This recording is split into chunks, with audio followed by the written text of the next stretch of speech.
Thank you, Madam Chairman and Ranking Member, and thank you for being here today, Mr. Secretary, and I certainly appreciate your help with my labor issue with the catfish processing plant in Mississippi. And one of the things I want to talk about is this administration continues to blame President Putin for this inflation. And despite the price increases going through the roof, but the administration, in my opinion, got it wrong when they kept insisting that this is transitory. And, you know, it's been proven that it's anything but transitory, but the Biden administration has expressed that the United States is prepared for this and positioned to meet the challenges of this stagflation, given the strong labor market. But employment levels are still way below pre-pandemic levels.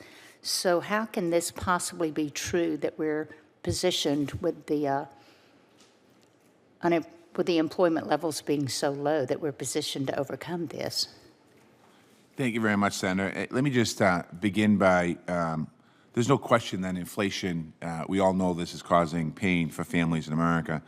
Rising energy costs, food prices, stretching budgets all across the United States to very thin. But this is also an issue that Europe and UK are dealing with as well. So there's no question, there's two things that we cannot deny. Number one is the economic challenges we've had over the last 2.5 years due to the pandemic, shutting America down and tens of millions of Americans not going to work and not having really a strong plan for that because we weren't prepared for a pandemic. Last time was pandemic was 100 years ago. And what Vladimir Putin is doing in Ukraine is an atrocity, number one, and number two, absolutely is having stresses on the global economic crisis. I was with the president last week. We were talking about wheat. There's wheat in Ukraine that we can't get out of Ukraine because Russia's blocking the exportation out of Ukraine. We have oil that we're not taking from Russia. We have countries that aren't taking oil. So we can't deny the fact that those challenges aren't adding to inflation. The president has been very clear on lowering the costs that families have in front of them. He's also focused on reducing the deficit. I'm working with myself. 8.7 million Americans have gone back to work since the end of the pandemic. I shouldn't say the end of the pandemic, since the pandemic kind of began and is moving forward. We have the lowest unemployment since 1970. And I've identified that we do have a problem in our country with making sure we're creating pathways for people to get them to jobs. And that's why I've asked for the increase in this budget in workforce development programs, in job training programs, in community college programs, and also in apprenticeship programs, in creating better pathways for people. How's the Labor Department adjusting or correcting its policies to address the issues of these small businesses that are having such a time trying to fill these positions and related to the hardships placed on the American families? Yeah, well, I'm willing and certainly willing to talk to any businesses and communities around America to talk about ideas. I spent a lot of my time, as Labor Secretary, I spent a good amount of time reaching out and talking to businesses as well in America. Probably as much more time than I talked to, quite honestly, unions in America. And because I find it's really important to understand the challenges that businesses, particularly small businesses, are having in our country. And small businesses, the biggest challenges, well, they have a lot of challenges right now, particularly with the pandemic, but their challenges now are trying to find workers that want to work in those different industries. So we absolutely will, if there's industries that you or companies that you want me to talk to, I would love to.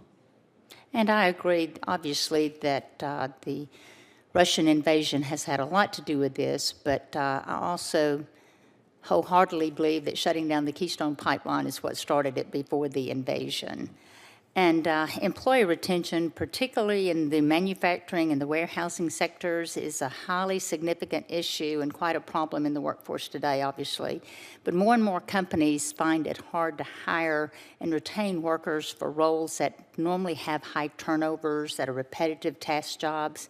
And it seems that the opportunity to utilize technology could be a solution to fill these positions while also creating a higher skilled position for the programming and operations of such things as collaborative robots.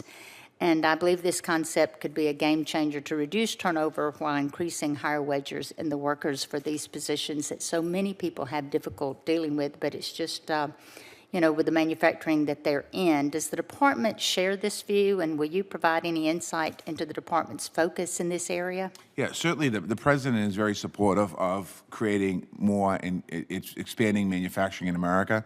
And I know I can't lobby for legislation, but I would hope that we can get the Bipartisan Innovation Act through Congress so that we can continue to make investments in American workers, in manufacturing. Some of that will be industrial manufacturing, and some of that will be technology in manufacturing. And I think that we have such a great opportunity in front of us. I don't want to say I said this yesterday, and I probably shouldn't say it today, but I think that this Bipartisan Innovation Act is actually one of the biggest pieces of legislation for the future of our economy and for the future of our workforce moving forward. Thank you, and my time is up. Thank you. Senator